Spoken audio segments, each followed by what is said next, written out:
Assalamualaikum warahmatullahi wabarakatuh.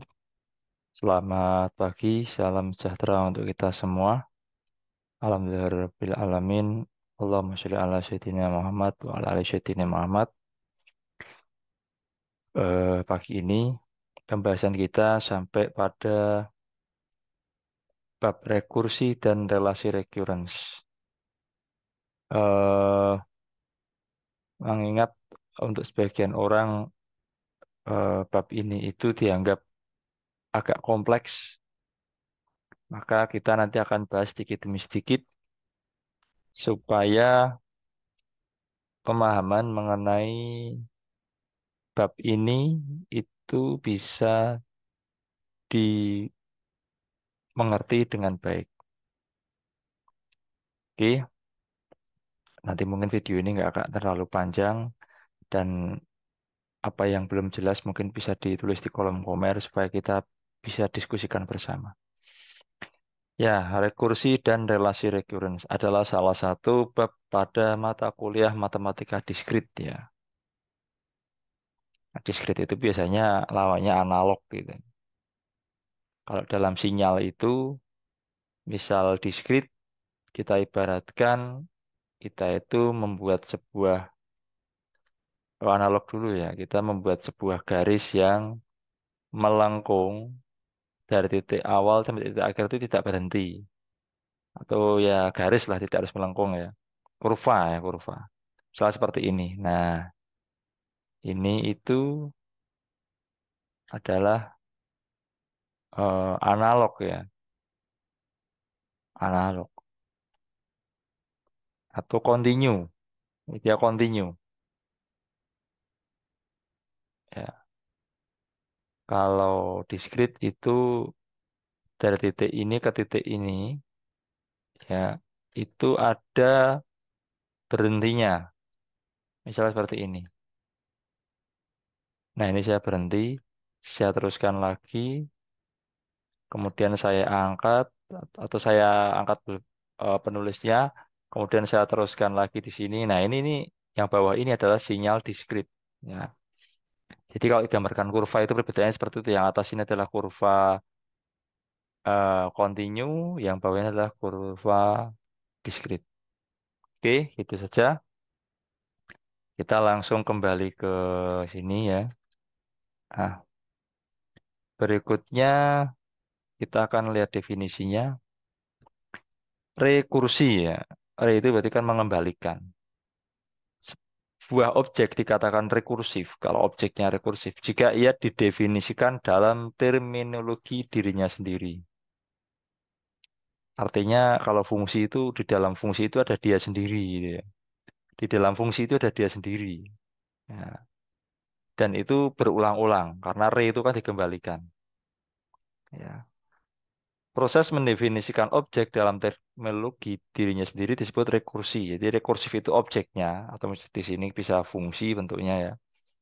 Nah, di sini itu prosesnya. Rekursi itu adalah prosesnya.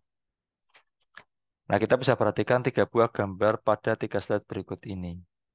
Nah, ini ya. Apa yang dilihat di sini yaitu adalah wanita dalam sebuah cermin ya. Dua orang wanita dalam sebuah cermin.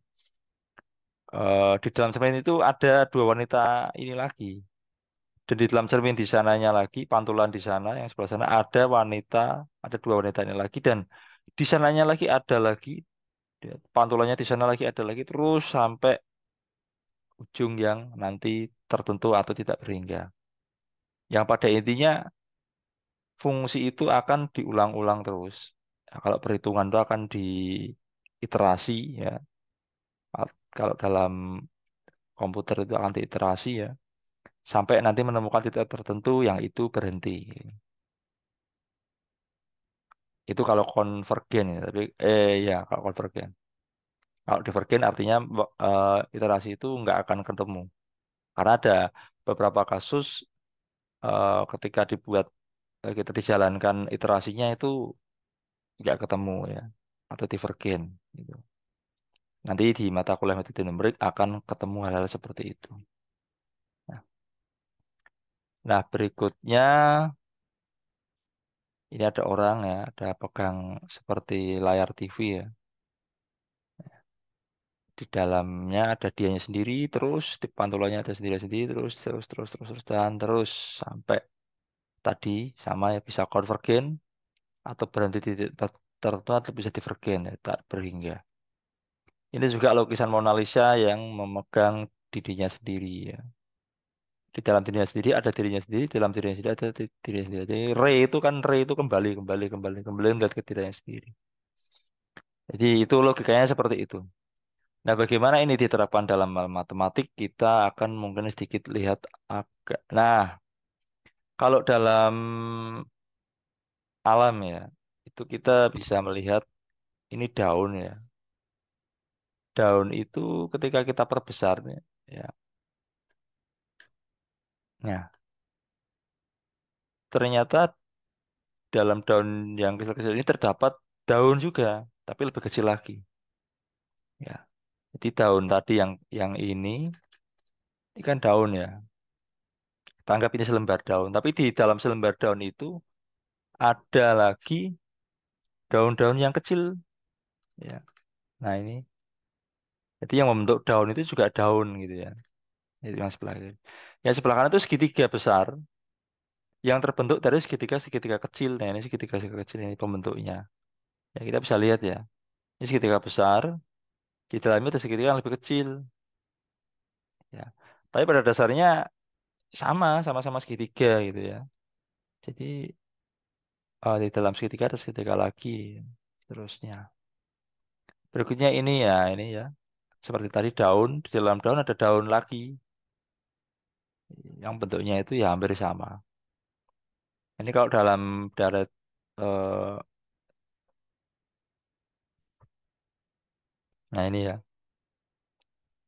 artinya dari benda yang kecil, yang besar ini, ketika diperkecil akan menemukan bentuk-bentuk yang sama dengan bentuk yang besar tadi, tapi lebih kecil ya. Nah, itu diulang-ulang terus. Ya, ini juga sama. Ya, artinya di dalam dirinya sendiri itu ada dirinya sendiri, ada dirinya sendiri, ada dirinya sendiri, ada dirinya sendiri gitu. Itu ya. Ini kayak keong ya atau siput itu bentuknya kan modelnya seperti ini. Ini kalau dalam matematik ini digambarkan menggunakan atau disimbolkan dengan nama deret Fibonacci. Oke. Nah, ketika tadi permasalahan di dalam dunia nyata dimasukkan ke dalam formulasikan dalam matematis itu menjadi dengan nama fungsi rekursif. Ya. Nah, fungsi rekursif ini didefinisikan oleh dua bagian.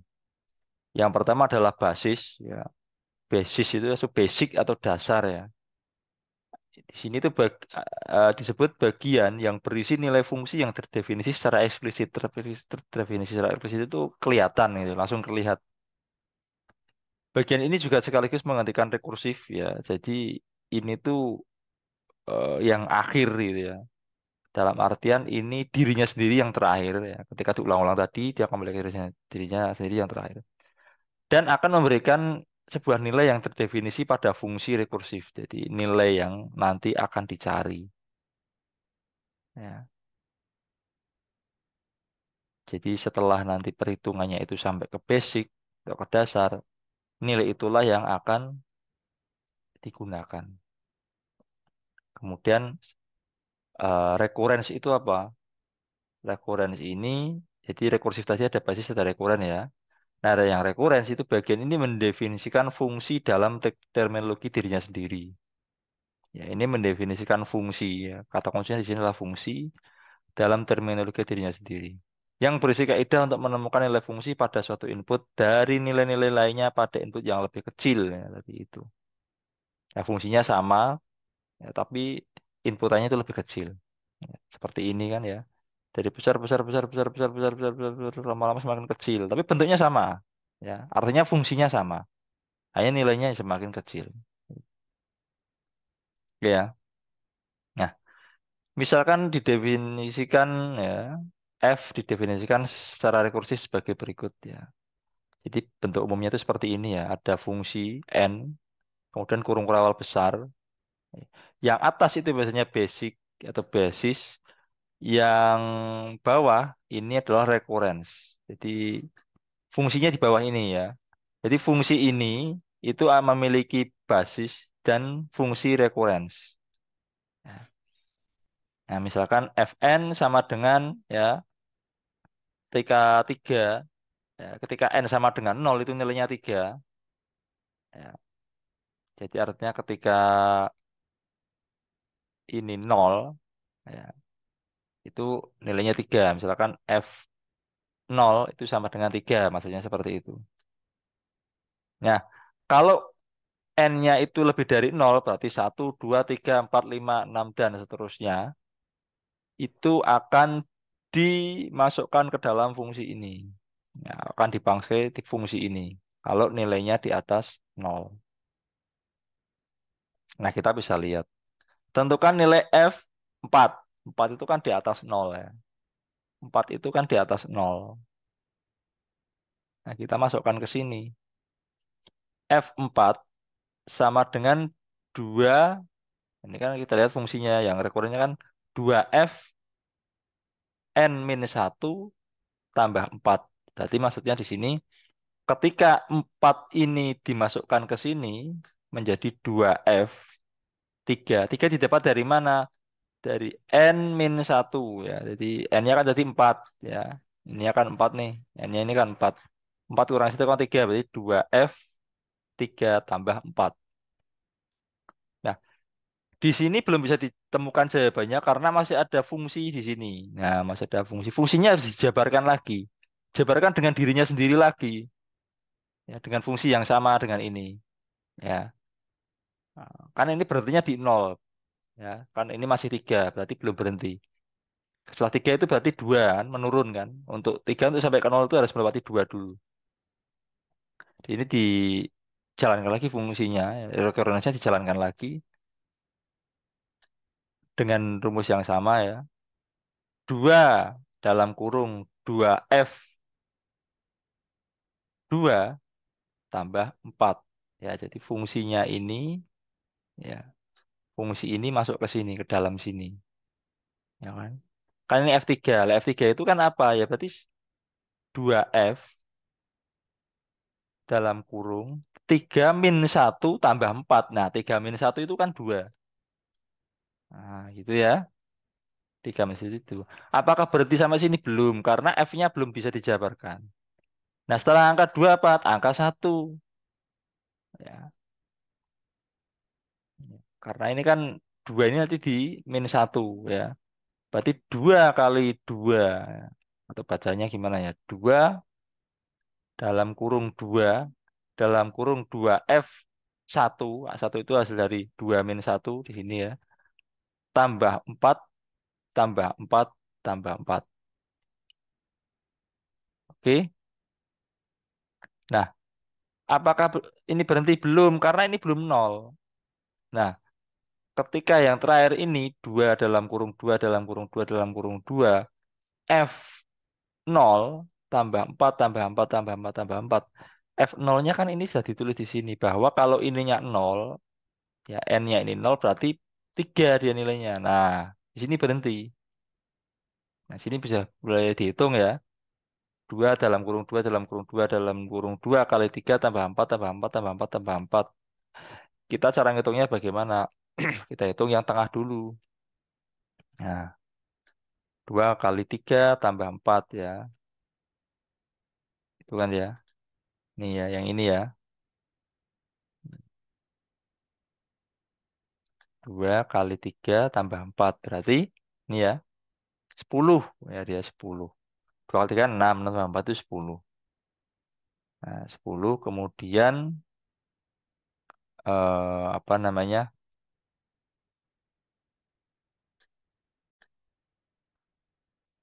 Terus ke sini ya, ini yang ini ya. 2 kali 10 tambah 4, 20. Jadi 20 tambah 4, 24. 24 terus ini ke sini lagi. Ya, fungsinya dikembalikan lagi. 2 kali 24 tambah 4. Berarti 24 kali 2 itu 48. 48 tambah 4, 52. Nah, ini fungsi yang terakhir. 2 kali 52 tambah 4. 52 kali 2 itu berarti 104 ya. 104 tambah 4 itu adalah 108. Nah, itu caranya seperti itu.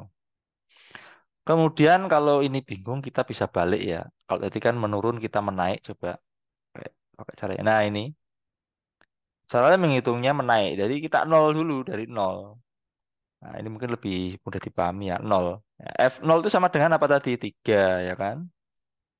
Nah, kalau F1 tinggal fungsi dimasukkan 2F0 ya tambah 4 sama dengan ya. Nah, ini karena ini apa namanya?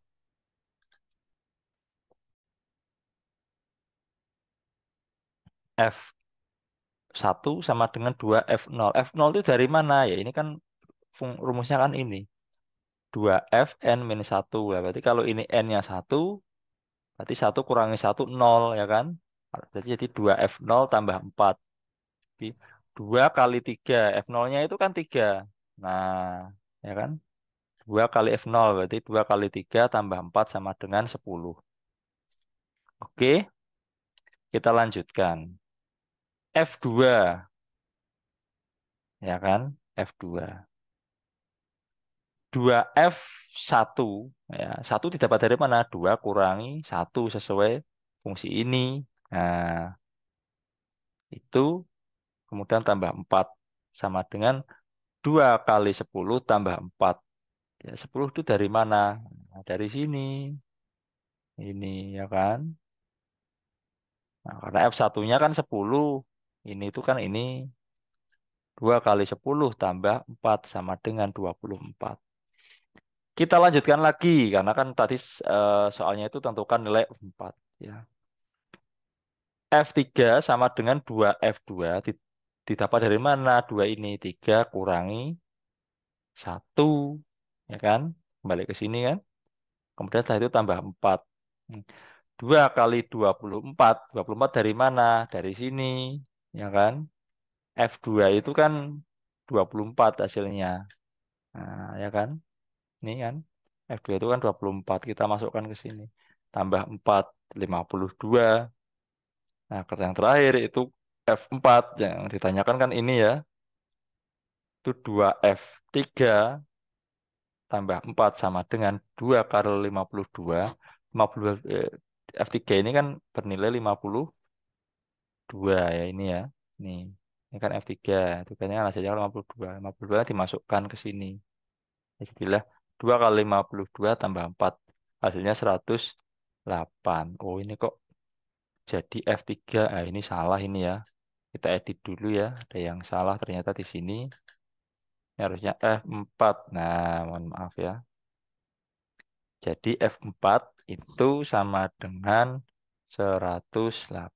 Begitu cara menghitungnya. Ya, semoga sampai sini bisa dipahami. Nanti kalau belum bisa di kolom komen bertanya atau video ini diulang-ulang ya supaya mendapat pemahaman tertentu ya, atau yang lebih baik dari sebelumnya.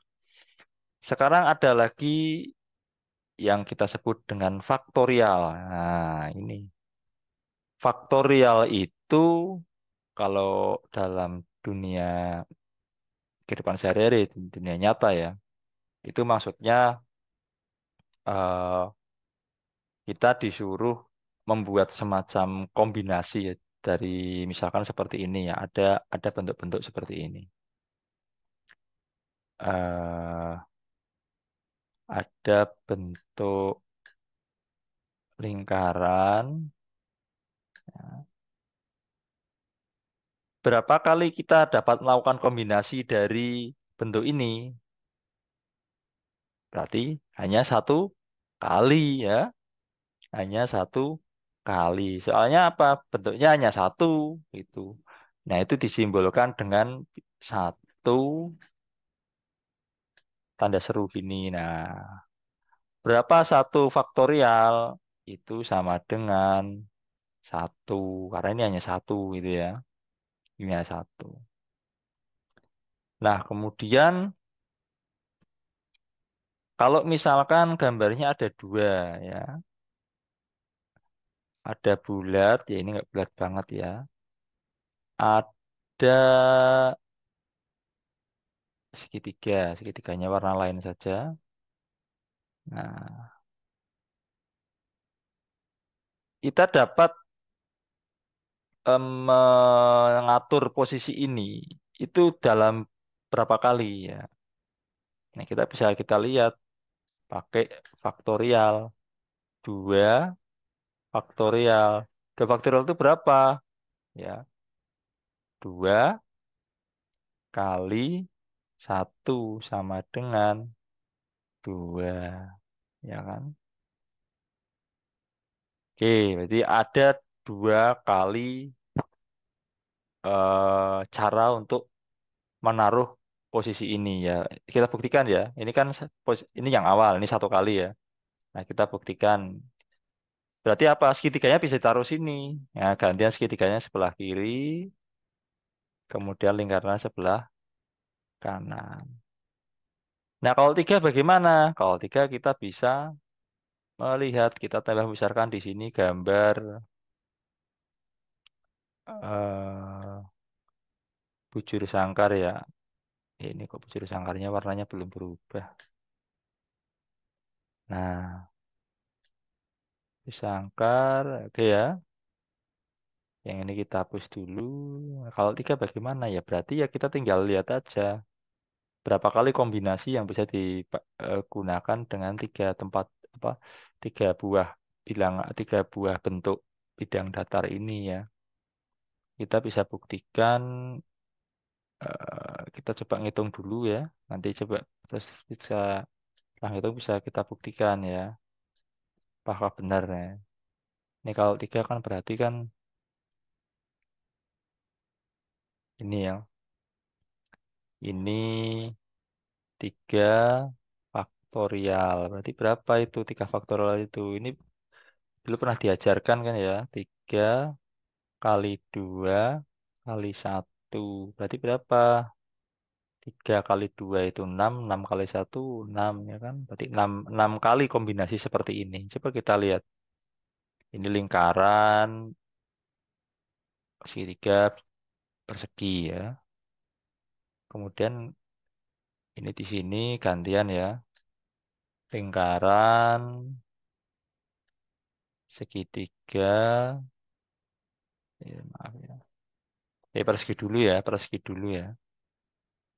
Lingkaran persegi dulu. Baru segi tiga.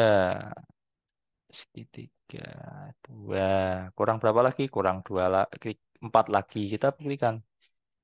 Terus ini sudah selesai. Kita sekarang naruh segitiganya di sini ya. Segitiga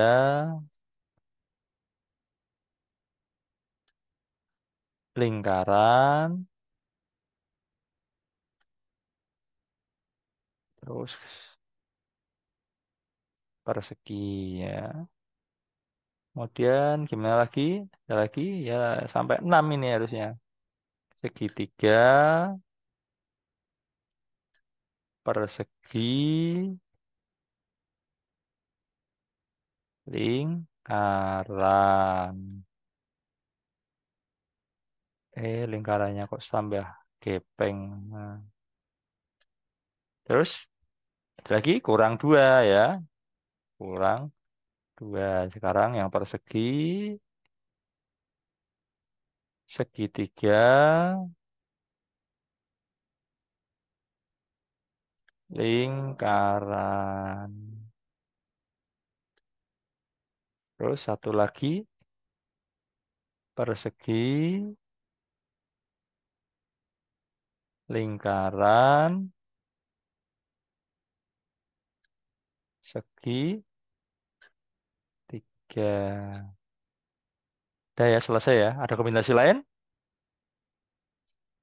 Jadi ada 6 bener ya. 1, 2, 3, 4, 5, 6. Nah kalau diteruskan ya nanti 4. Kalau 4 ya tinggal 4 kali 3 kali 2 kali 1. Ada berapa kali kombinasi posisi dari yang terbentuk. Nah artinya faktorial itu adalah bilangan absolut ya. Karena nggak mungkin minus dia ya. Dia akan hasilnya akan positif, tidak mungkin negatif. Karena kita ditanya kombinasinya berapa. Ada berapa kombinasi. Masa jawabannya min 6 ya nggak mungkin. Nah, gitu ya. Oke, kita kembali ke sini. Nah, sebentar kita hapus dulu gambar-gambarnya ini ya.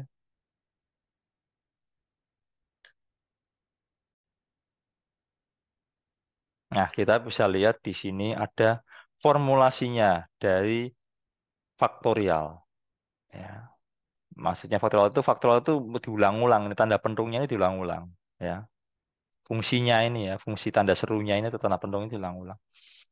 Jadi solusinya bagaimana? N faktorial, ini bacanya N faktorial sama dengan 1 kali 2 kali 3 kali titik kali N min 1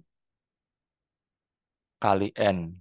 Ya, sama dengan N1 faktorial kali N. Ya, maksudnya bagaimana? Misalkan Fn itu sama dengan N1, maka N faktorial itu, ya kalau N-nya itu 0, ya, kalau N-nya itu 0, berarti 1 gitu ya. Jadi F, misalkan ini F0, itu N-nya itu 1. Ya. Fungsinya ini 1. Gitu. Kalau lebih dari 0, maka akan digunakan formulasi ini. Ini formulasi faktorial ini. Misal di sini F-nya 5 ya. Ditanyakan 5 faktorial itu berapa? Nah, kita bisa lihat di sini.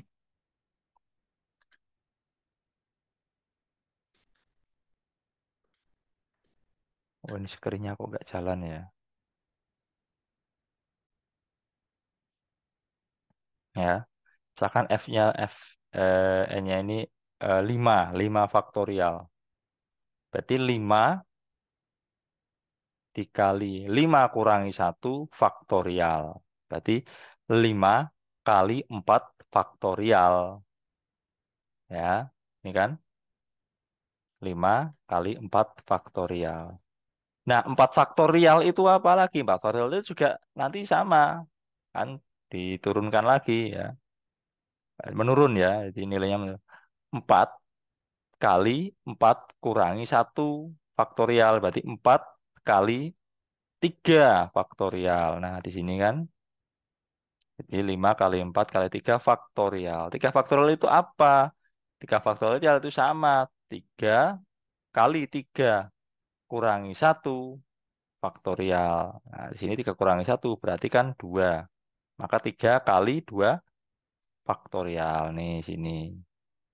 Selanjutnya sampai nanti ini itu 2. 2 faktorial. Faktorial berarti 2 kali 2 min 1 faktorial. Jadi 2 kali 1 faktorial sama dengan ya 2 faktorial ya.